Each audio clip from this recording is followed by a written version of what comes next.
तो hello guys, welcome back to our channel और स्वागत है आपका फिर से एक नए वीडियो में। तो आज मैं जा रहा हूँ हुआ लो प्रिजन, जहाँ पे अमेरिकन्स ने जो वियतनामीज फ्रीडम फाइटर्स थे उस टाइम पे, जब वियतनाम और अमेरिका वॉर चालू था, तो उनको वहाँ पे उन्होंने रखा था। अभी मैं ले रहा हूँ मोटर बाइक राइड।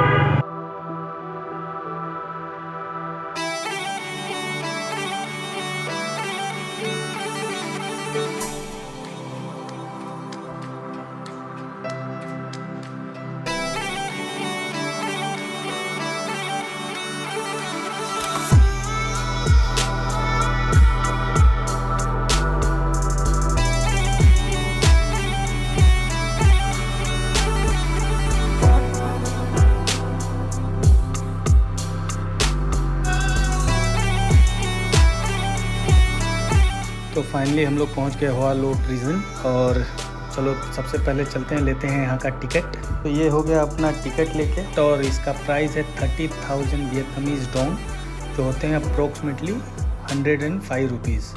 और चलते हैं बंदर, करते हैं एंट्री और देखते हैं कैसा है यहाँ का माहौल।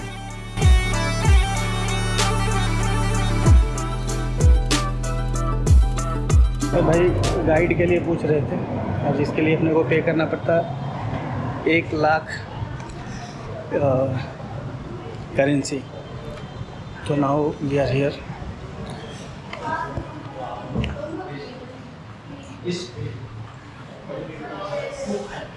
ये अभी क्या लिखा हुआ है वियतनामीज में, आई डोंट नो।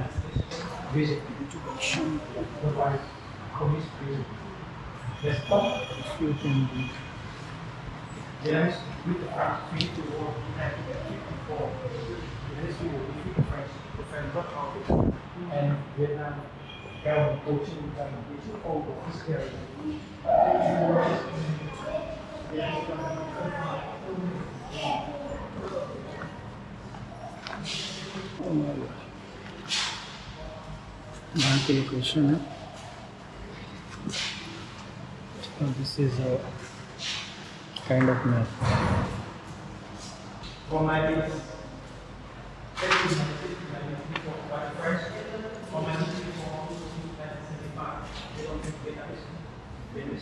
ये रहा लॉक, और ये जो 1896 में जो ईंटें बनाई थी उन्होंने, और ये रॉक्स भी है। स्टोन से the French colonist use to build hollow prison. अच्छा, जो पत्थरों से इन्होंने जेल को बनाया था वो है। ये दरवाज़ा देखो आप लोग, chimney cap, top of lighting room, यहाँ पे लाइट लगाते हैं। ये टाइल्स है भाई। ये वो है बर्तन जिसमें उनको कैदियों को खाना दिया जाता था। ये है जो 2 बाउल ऑफ ग्रोइंगली जो पॉलिटिकल प्रिजनर्स हैं उनको मिलता था। ये पॉट है, बाल्टी, मतलब नहाने या कुछ साफ करने के लिए रह गए हैं कपड़े। और ये जो पॉलिटिकल कैदी थे, मतलब राजनीतिक कैदी, उनका कपड़ा ही है। ये जो कैदी थे उस टाइम के, उनके गले में ऐसे सीढ़ी जैसा है, वो उसको बना के लिए कैदी का।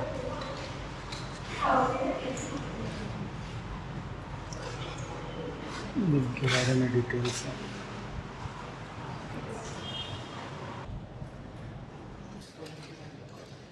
दिस इज एक्चुअली कमोड है जो टॉयलेट के लिए यूज़ करते थे।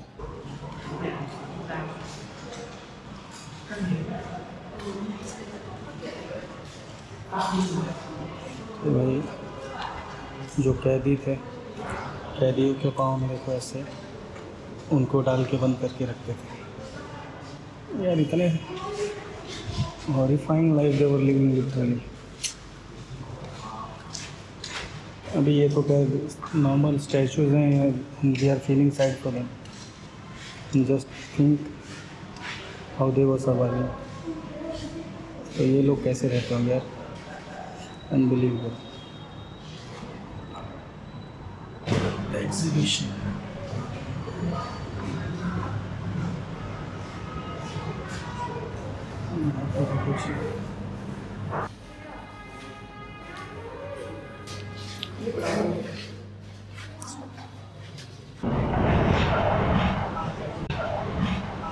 आई थिंक ये पहले जेल ही था, may be, I am not sure, but it is like jail. और यहाँ पे इसके बारे में लिखा हुआ है the almond tree. This tree is closely link to the हुआलो पॉलिटिकल प्रिजनर्स लिव इन 1993, 1930 फिर 1954। भाई ये बादाम का पेड़ है।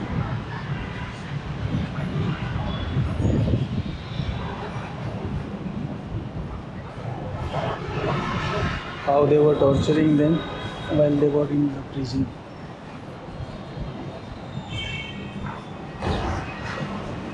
Underground sewer in Red Cells on the night of December 2024. तो एक्चुअली इनके कोई जो पॉलिटिकल प्रिजनर थे उनको 1951 में डेथ पेनल्टी दी थी मैंने शायद, तो इसमें ही लोगों को डाल के मार देते थे, मे be, I don't know what it is. अच्छा, इसमें डाल के छोड़ते थे। ये तो यहाँ पे सोविनर शॉप है, चिकन भाई एनीथिंग करना, या आपको कुछ रिलेटेड यहाँ से परचेस करना हो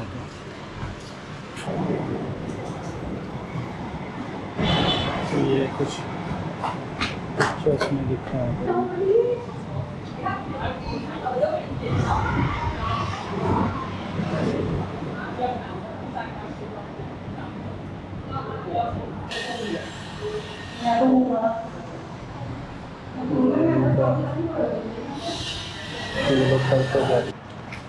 हम जितना सोचते हैं उससे कहीं ज़्यादा, और जो हमारा केयरलेस एटीट्यूड होता है कि हमारे साथ नहीं है, एक्चुअली चीज़ें ऐसे नहीं होती।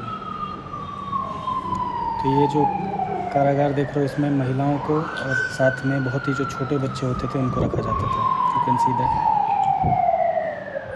इतनी छोटी सी जगह, ऊपर से छोटे छोटे बच्चे। तो जस्ट इमेजिन करो उनकी मेंटल स्थिति क्या होती रहेगी।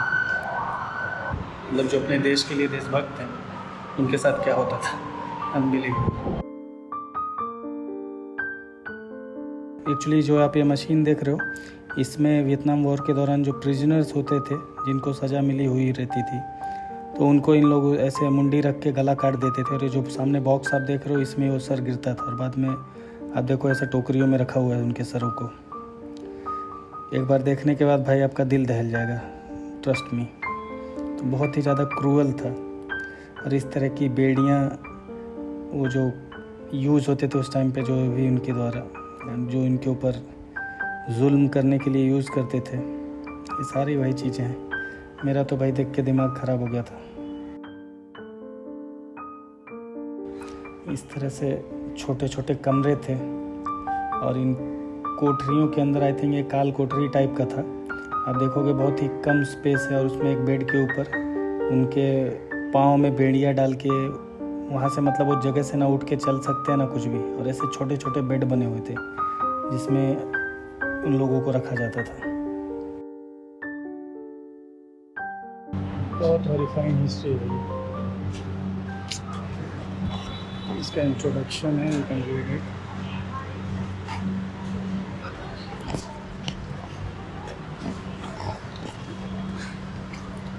भाई 2 मिनट को आप देखोगे ना, कितने भी अच्छे मूड में मूड ख़राब हो जाएगा आपका।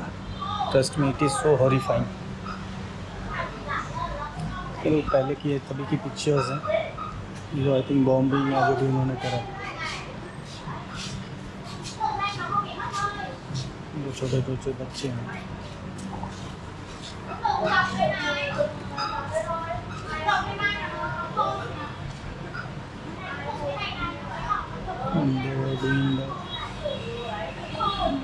बच्चे हैं यार जो लड़ रहे हैं। इनकी क्या एज होगी, बहुत कम। They were fighting this people.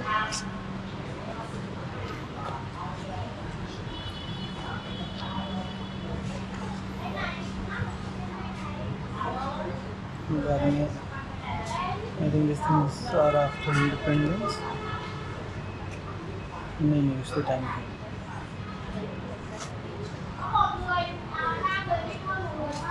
ये उनको बता रहे हैं कि अगर जो अमेरिका एयर स्ट्राइक करता है तो कैसे शेल्टर में रहेंगे। तो और यहाँ पे भी उनको कुछ अच्छा, ये शार्पनर बॉम्ब होते हैं, उससे बचाने के लिए उनको सिखा रहे हैं। तो यहाँ पे जो आप पिक्चर्स देख रहे हो, ये जब वॉर ओवर हो गई, मतलब जब युद्ध विराम हो गया, उसके बाद की है।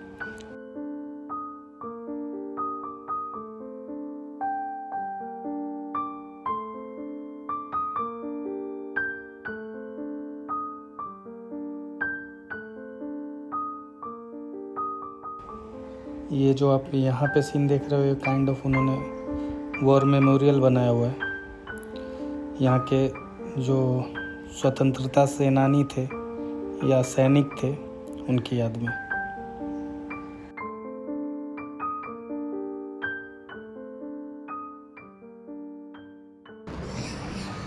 तो भाई साहब, कहने का मतलब है, ये जो हिस्ट्री है ना यार, इट इज़ वेरी पेनफुल। कहीं पे भी जितने भी वॉर्स हैं, चाहे जितने भी हुए हैं, इट इज़ लिटरली पेनफुल। तो उसके बारे में क्या बोलूँ, but you can only feel sad, what else you can do. इसलिए बोलते हैं ना, you should always remember your history, don't forget it. You can forgive them, but you can't forget your history.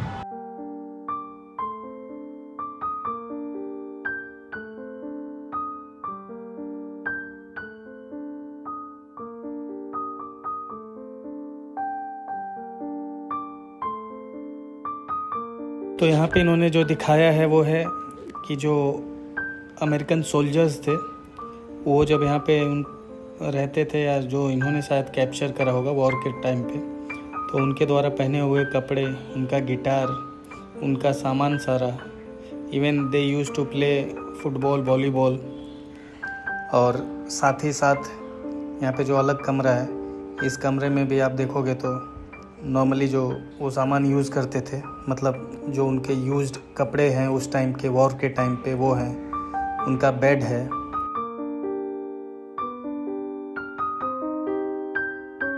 और यहाँ तक कि जो पायलट होता है, पायलट का जो सूट है, वो भी यहाँ पे है।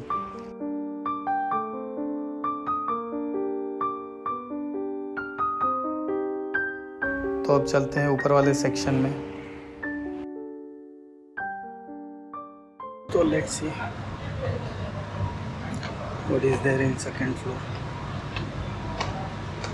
एक साइड का एक्चुअली उन्होंने बंद करके रखा है, तो यहाँ पे दिखता है ऐसे।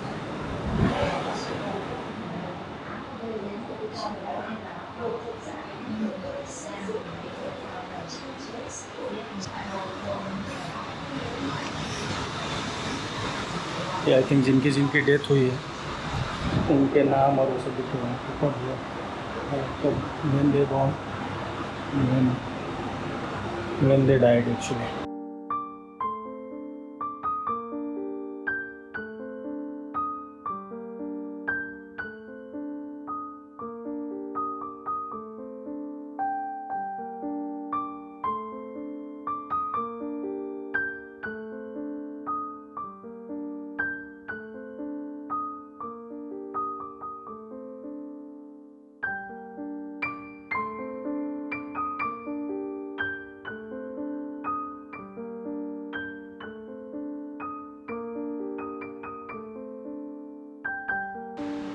Yeah, I think she was the leader, maybe, जो उनके फ्रीडम फाइटर्स के थे।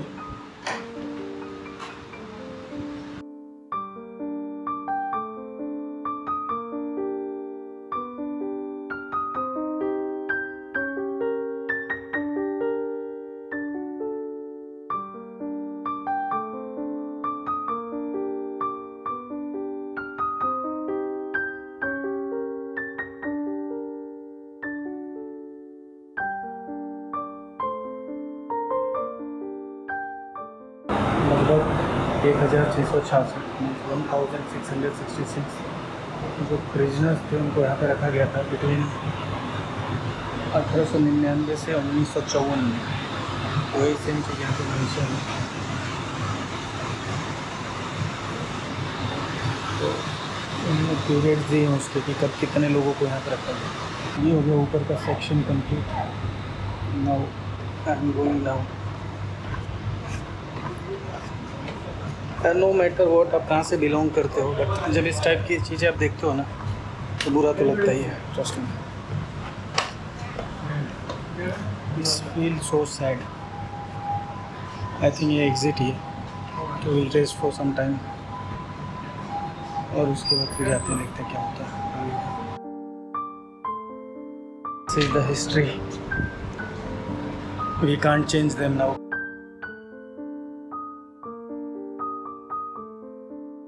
चलो भैया, इधर से हो गया निकलने का टाइम, हम निकल रहे हैं, चलते हैं कहीं और।